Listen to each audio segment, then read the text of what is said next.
I see myself as no more hardworking or no more talented than many of the people with whom I grew up. God bless. The difference is partly luck, but partly I had support. I want to create a society in which people of talent in the poorest parts of our city have a fighting chance at what Maslow calls self-actualization, self-fulfillment.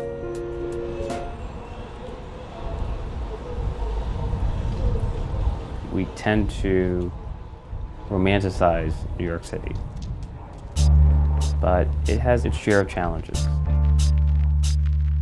We are ground zero for urban poverty, ground zero for the affordability crisis.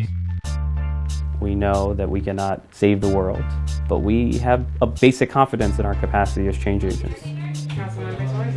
Hi, it's Israel from Councilmember Torres' office. How are you? With the exception of Ron, who's our elder statesman, we are millennials on a mission to tackle the challenge of urban poverty.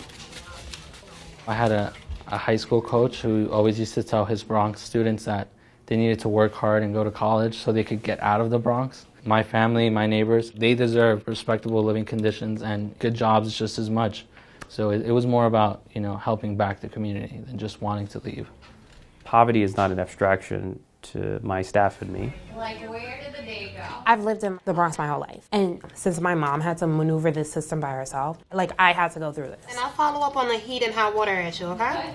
Richie will bump into constituents all the time. I have a question. Yes. I'm having a housing issue. Yeah. And then shoot an email to the staff hey, this constituent's having this problem. As a child, I would play in Ciccarone Park. I never thought that 15 years later, right across the street from Ciccarone Park, I would have a campaign office. My role as a council member is deeply rooted in my lived experience. And everywhere you see signs of a deepening affordability crisis. And the honest truth is that the scale of the crisis exceeds the ability of local governments to solve them. We need support at the state and federal level. And we're paying the price locally for dysfunction in Washington. And to think it could get worse. But here's the danger. If you are cynical about political life and you use that as an excuse for disengaging, you're only making it worse.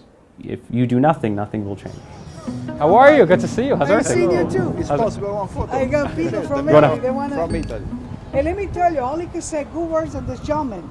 I trust him when he run. You remember I put your picture on my window? 35 years I'm in the neighborhood. Egidius has wonderful cannolis. Oh, yeah, I can attest to it. God bless you.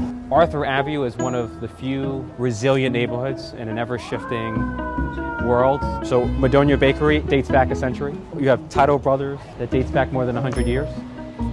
I have to sell my district.